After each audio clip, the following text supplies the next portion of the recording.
नमस्कार मित्रांनो, आपल्या सर्वांचे नवनाथ भक्तिसारच्या अध्याय 9व्यामध्ये स्वागत.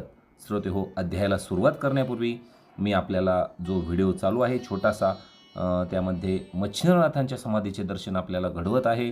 तर आपण व्हिडिओ पाहताना ऐकताना मच्छिंद्रनाथांच्या समाधीचे देखील दर्शन घ्यायचे आहे. ही मच्छिंद्रनाथांची संजीवन समाधी आहे. आपल्याला माहीत नसेल तर मी सांगू इच्छितो की हे मायंबा येथील आहे, सावरगाव येथे आहे ही मच्छिंद्रनाथांची संजीवन समाधी. तर आपण त्याचे दर्शन देखील घ्यायचे आहे आणि हा अध्याय लक्षपूर्वक ऐकायचा आहे. जसे मी तुम्हाला मागेच सांगितले की या अध्यायात आपण पाहणार आहोत गोरक्षनाथांच्या जन्माविषयीची सविस्तर कथा. तर अध्यायाला सुरुवात करूयात.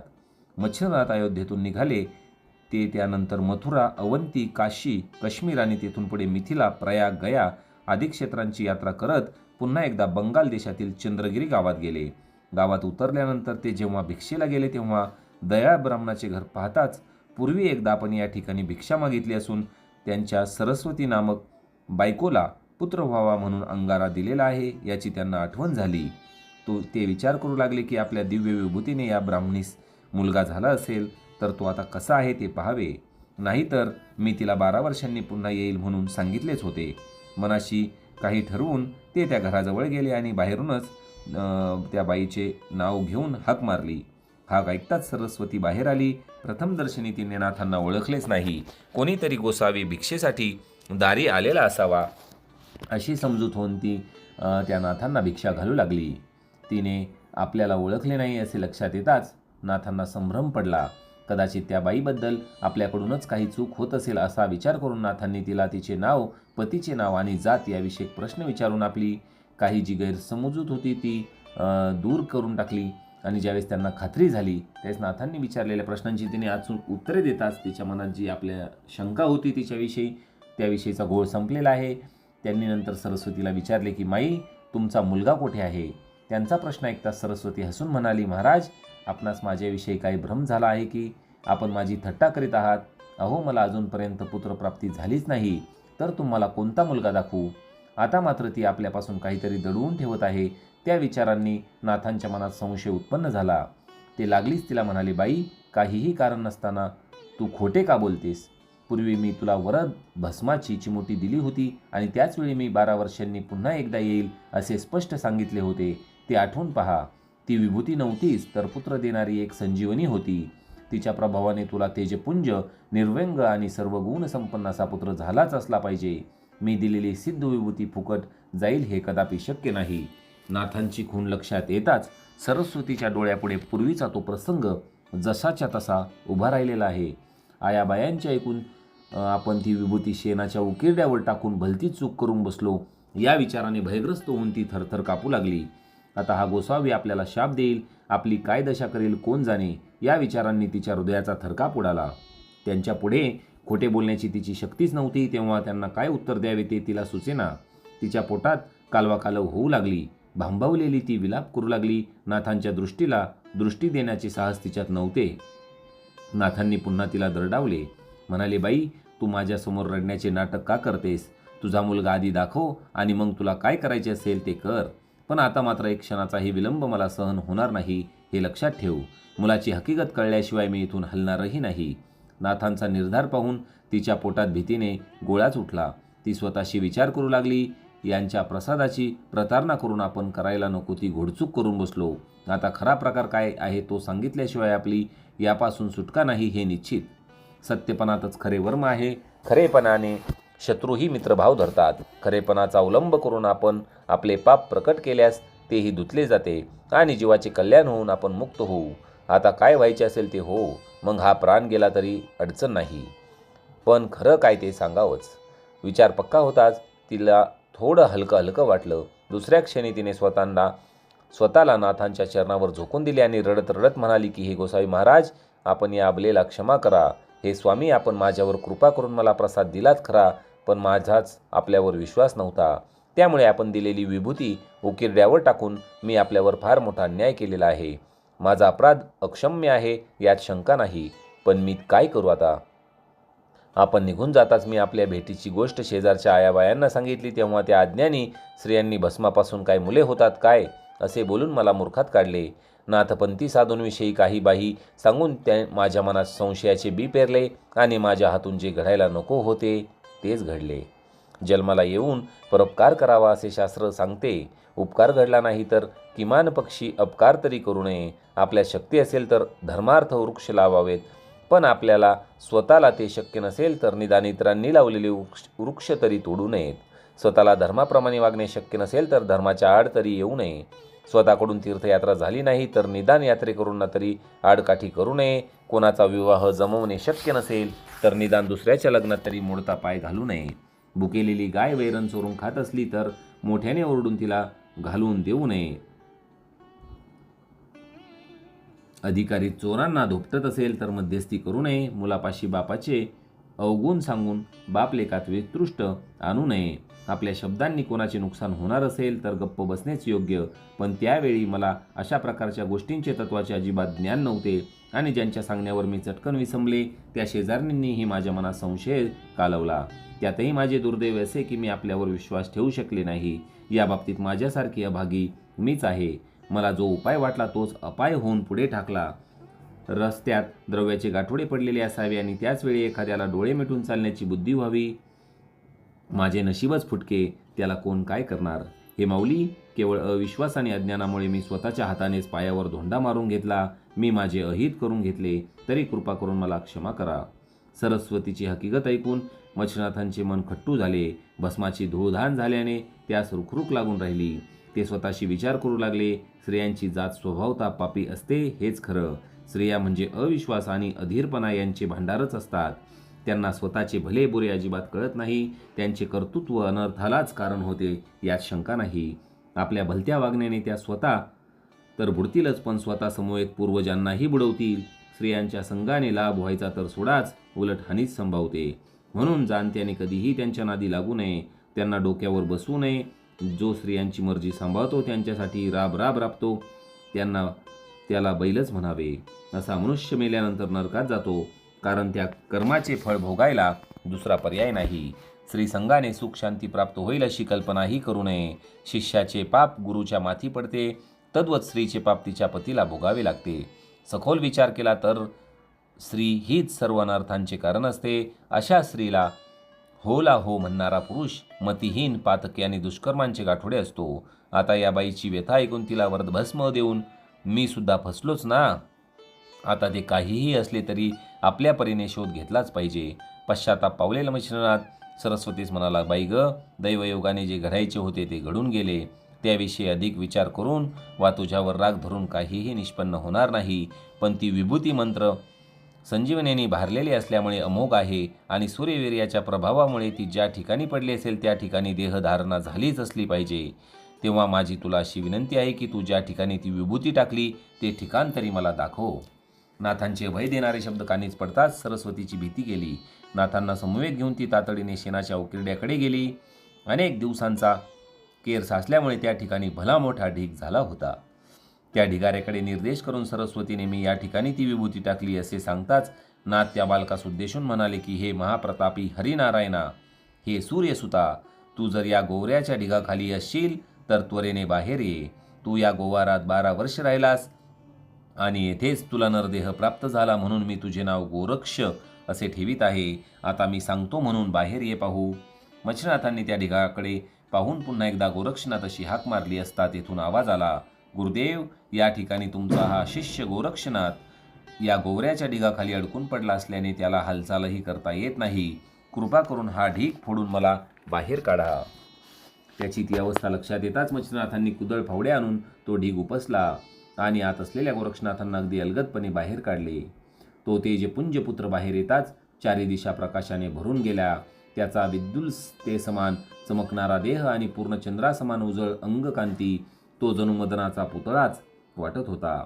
त्याचे आरक्त चरणकमळ नीलवर्ण घोटे, कर्दळीसारख्या सरळ मांड्या आणि पोटऱ्या, सिंहकटी, सर्व विद्यांची आदिपीठ शोभेल असे विस्तीर्ण वक्षस्थळ, लांबलचक हात, सरळ बोटे, तेजवर्ण नखे, नाजूक कंठ, कोमल हनवटी, डाळिंबासारखे लाल चुटूक ओठ, त्यातून डोकावणाऱ्या पांढऱ्या शुभ्र दंतपंक्ती, सरळ नाक, तेजस्वी डोळे, विशाल कपाळ, त्यावर लोळणारे पिंगटवर्ण कुरळे केस आणि समस्त वेदशास्त्रांचे माहेरच वाटेल असा सौम्य सुंदर चेहरा, असे अत्यंत मोहक रूप पाहून भगवान विष्णू क्षीरसागराचा त्याग करून गोरक्ष रूपाने या अवनी तलावावर प्रकट झाले की काय असेच वाटत होते. 12 वर्षांचा सर्व गुणांनी युक्त असा तो अद्भुत मुलगा पाहून सरस्वतीला आपल्या कपाळाला हात लावण्याशिवाय गत्यंतरच नव्हते. तिला मोठीच सुटफूट लागून राहिली. पुत्रमोहाने तिचे हृदय करपून गेले. आपण हे काय करून बसलो या विचाराने तिला स्वतःचे दुःख आवरता आले नाही. ती रडत रडत तळमळून म्हणाली, खरे तर हा दिव्य पुत्र माझ्याच कुशीतून जन्मायचा, पण माझे नशीबच फुटके. माझ्या दुर्दैवाने माझी अपरिमित हानी झाली. तिची थेर पाहून नाथ म्हणाले, बाई, आता छाती पेटून रडण्यात काय अर्थ आहे? जो तुझा नव्हताच तो तुला पुत्र प्राप्त होणे शक्य नाही. उत्तम अन्न खावयास मिळणे हे सुद्धा नशिबात असावे लागते. कुत्र्याला पंचपक्वानाच्या ताटावर बसवले तरी त्याच्या दैवगतीनुसार ते हाडामागेच धावायचे. त्या न्यायाने जो पुत्र तुझ्या भाग्यातच नव्हता त्याविषयी अकारण टाहो फोडून रडण्यात काय अर्थ आहे? आता नसता विलाप करून मला त्रास देण्याचा प्रयत्न करशील तर याद राख, माझा राग फार भयंकर आहे. मनात आलं तर मी तुला एका क्षणात भस्म करील, तेव्हा मुकाटेने इथून चालती हो. नाथांची धमकी ऐकताच सरस्वतीच्या सर्वांगास दरदरून घाम फुटला आणि आता या क्षणी अधिक शहाणपणा करण्यात काही अर्थ नाही हे जाणून तिने लागलीच तिथून पाय घेतला. सरस्वती निघून जाताच गोरक्षनाथांनी मच्छनाथांना आदराने नमस्कार केला. प्रसन्न झालेल्या नाथांनी त्यांच्यावर अनुग्रह केला. त्यांना उपदेश करून नारायणांचा मंत्र सांगितला. त्यांच्या मस्तकावर आपला वरदहस्त ठेवून त्यास नाथदीक्षा दिली आणि त्यांचे अज्ञानही घालवले.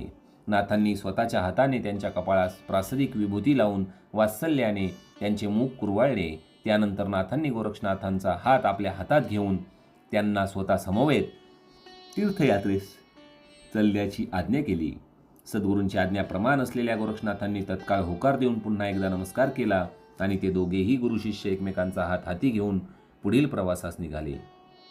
अशा प्रकारे श्रोते, आपण नवव्यातील पहिला टप्पा पाहिला आहे, गोरक्षनाथांचा जन्म. आता यामध्येच आपण दुसरा टप्पा पाहणार आहोत की गोरक्षनाथांनी गुरुसाठी डोळा काढून दिला आहे. याविषयीची सविस्तर कथा आपण लगेच पाहणार आहोत.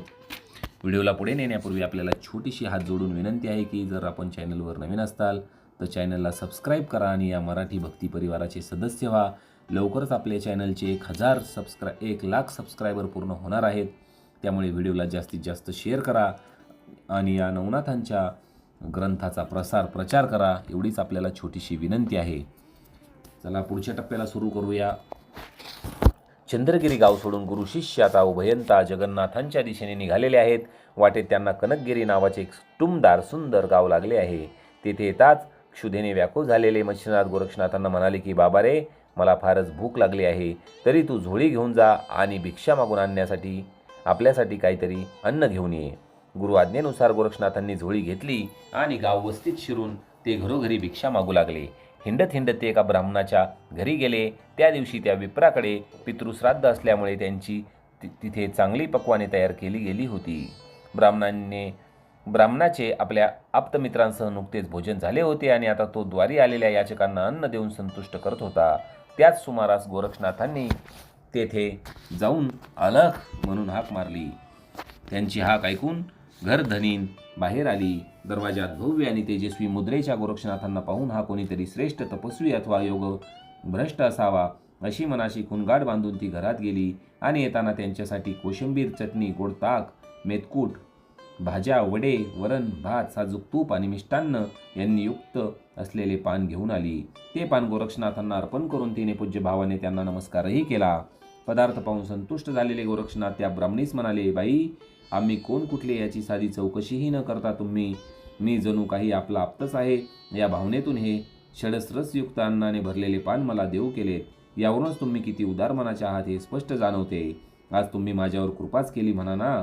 आपण वाढलेल्या या सुग्रास अन्नाची शोभाच इतकी दिव्य आहे की एखाद्याचे ते पाहूनच पोट भरावे. आता हेच पाहना, या पात्ररूपी शाळुंकेमधली भाताची ती मूदरूपी पिंडी किती शोभून दिसते आणि त्यावर वाढलेले वरण पाहून त्या पिंडीवर जणू सोन्याचे छत्र उभारले आहे असे वाटते. ते पान जे मिळाले होते ते दोघांना पुरेल इतके मिळाल्यामुळे आता अधिक वनवन करण्यात काहीच अर्थ नाही असा विचार करून गोरक्षनाथ तिथून परत फिरले आणि तडक आपल्या गुरुकडे आले. नाथांपाशी येताच त्यांनी त्यांना नमस्कार केला व झोळीतून आणलेले अन्न त्यांच्या पुढ्यात ठेवले. षडरस पक्वानांनी भरलेले पान पाहून मच्छनाथांना अतिशय आनंद झाला. कडकडून भूक लागल्यामुळे त्यांनी ते मोठे अन्न मोठ्या आवडीने खाल्ले. त्यावेळी त्यांचे पोट भरले होते. तरीसुद्धा गोरक्षनाथांनी आणलेल्या अन्नापैकी वडे अधिकच रुचकर लागल्याने ते आणखी खायला मिळाले तर फार बरं होईल अशी वासना त्यांच्या मनात निर्माण झाली. वडे खाण्याची आपली इच्छा पूर्ण व्हावी म्हणून मच्छिंद्रनाथांनी गोरक्षनाथांकडे आशेने पाहिले. आपल्या गुरुच्या मनात अजूनही काही इच्छा आहे हे लक्षात यायला त्या गोरक्षनाथांना विलंब लागला नाही. ते मच्छिंद्रनाथांना म्हणाले की महाराज, आपल्या मनात एखादी इच्छा असल्यास कृपा करून मला सांगा, मी ती जरूर पूर्ण करेल. संकोचलेल्या नाथांनी आपली वाच्छा त्यांना सांगावी की नाही असा संभ्रम पडला, पण मनातली इच्छा त्यांना स्वस्थ बसू देईना. ते गोरक्षनाथांना म्हणाले की बाळ, तू आणलेल्या अन्नापैकी मला वडा खूप आवडला. तो जर आणखी असता तर बरे झाले असते. गुरुची इच्छा पूर्ण करण्यासाठी गोरक्षनाथांनी त्वरेने तिथून पलायन केले आणि पुनर्रूपी त्याच ब्राह्मणाकडे गेले. पुन्हा एकदा मोठ्याने हाक मारून त्यांनी त्या ब्राह्मणीला बाहेर बोलावले आणि तिला विनंती करत म्हणाले की आई, तू दिलेल्या अन्नापैकी वडा तर अतिशय चविष्ट होता. माझ्या गुरुजींना तो खूप आवडला. तू आणखी अन्न मिळाला असता तर फार बरे झाले असते असे त्यांना वाटले. त्यांची इच्छा पूर्ण व्हावी म्हणून मी पुन्हा एकदा तुझ्याकडे आलो आहे. तरी तुझ्या स्वयंपाकघरात वडे शिल्लक असतील तर कृपा करून त्यातले काही मला दे. यावेळी गोरक्षनाथ खरे बोलत आहेत यावर त्या बाईचा विश्वास बसेना. ती म्हणाली की गुरुचे नाव कशाला पुढे करतो, वडे तुलाच हवेत म्हणून सांग की. तिचे उपहासातच बोलणे गोरक्षनाथांच्या जिव्हारी लागले. ते काकुळतीला येऊन म्हणाले की आई, माझ्यावर विश्वास ठेव. आजपर्यंत मी कधीही खोटे बोललेलो नाही. खरोखरच मला वडे नको आहेत. केवळ गुरुजींची इच्छा पूर्ण करण्यासाठी मी येथे आलो आहे. त्यांचे म्हणणे ऐकून तिला अधिकच राग आला. ती म्हणाली, तुला बैरागी समजून मी भक्तिपूर्वक उत्तम पदार्थांनी भरलेले पान तुला आणून दिले, पण अन्नाची चटक लागलेला तू पुन्हा आलास. याला आता काय म्हणायचे? असे सुग्रासन्न वारंवार फुकट मिळते का? तिचे उद्गार ऐकून गोरक्षनाथ म्हणाले, आई, यावेळी तू माझ्याकडे जे काही मागशील ते मी तुला देईल, पण वड्यासाठी मला नाही म्हणू नको. तेव्हा त्याची परीक्षा घ्यायची या उद्देशाने ती म्हणाली की आपली गुरुभक्ती सिद्ध करण्यासाठी तू मला वाटेल ते देण्यास राजी आहेस ना? मग त्या वड्यांच्या मोबदल्यात तू मला तुझा एक डोळा दे. गुरुसाठी जीवही वेचण्यास तयार असलेल्या गोरक्षनाथांच्या दृष्टीने तिची मागणी विशेष मोठी नव्हती. त्यांनी लागलीच आपली दोन्ही बोटे डोळ्यात खुपसून आपले बुबुळ बाहेर काढले आणि डाव्या हातात घेऊन त्या बाईच्या समोर धरले.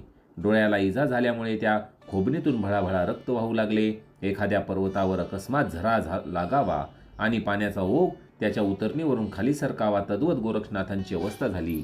ते रक्त नव्हतेच, ते होते गोरक्षांच्या सेवेचे, गुरुभक्तीचे धगधगते प्रकट स्वरूप.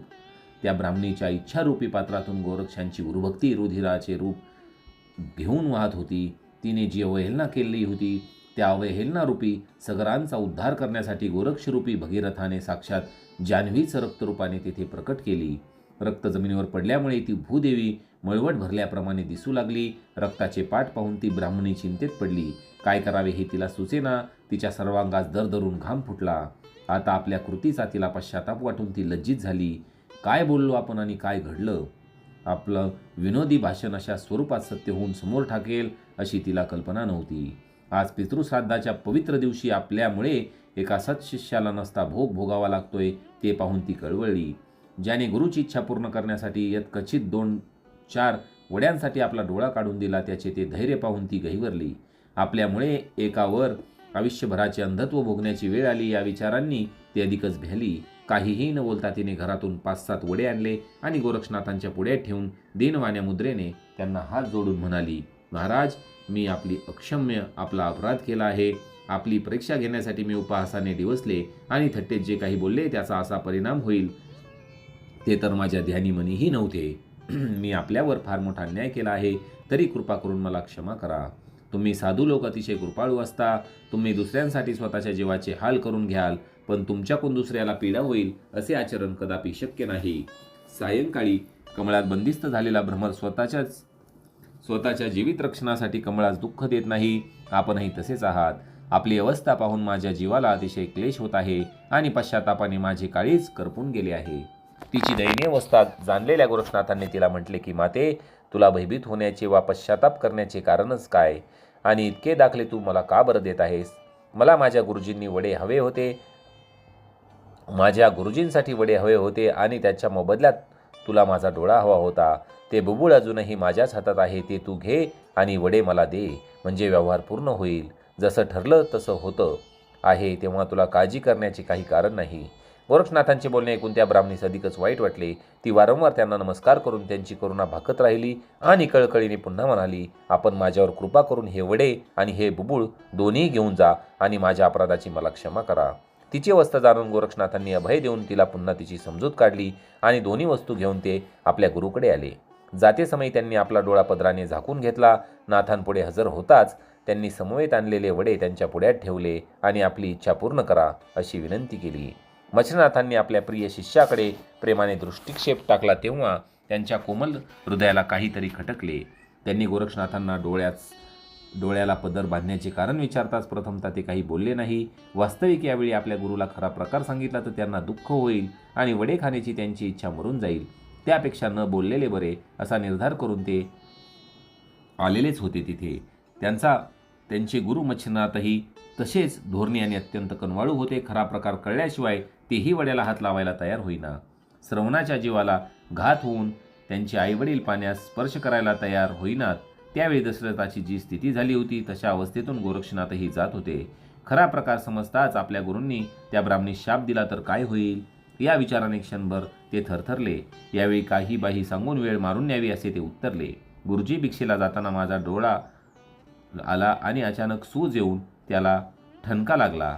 आपणास तो दाखविण्यास माझी तशी काहीच हरकत नाही, पण तुमच्याने तो बघवला जाणार नाही, म्हणून मला असे सांगावेसे वाटते की आपण प्रथम हे वडे खा आणि मगच माझा डोळा बघा. पण नाथ ते नाथच. गोरक्षनाथांच्या थापांना कसे बरे फसतील.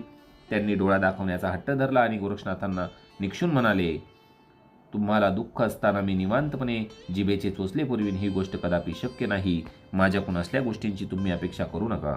आता जर का तुमच्याकडून माझ्या आज्ञेचे उल्लंघन झाले तर मात्र तुम्ही माझा अपमान करत आहात असे समजून मी हे अन्न गोमांस समजून फेकून देईल. गुरुचे शब्द कानी पडताच गोरक्ष वरमले. नाईलाज होऊन वड्याच्या संदर्भात घडलेली सर्व हकीकत त्यांनी नाथांच्या कानावर घातली आणि स्वतःहून घडलेल्या वर्तनाची क्षमा मागत म्हणाले की हे परम कृपाळू सद्गुरू राया, माझा अपराध पोटात घालून माझ्यावर कृपा करा. या प्रकारात त्या ब्राह्मण स्त्रीचा तसा काहीच दोष नाही, तरी तिच्यावरही कोप करू नका. बोलणे संपताच त्यांनी स्वतःच्या हातातील बुबुळही त्यांना दाखवले.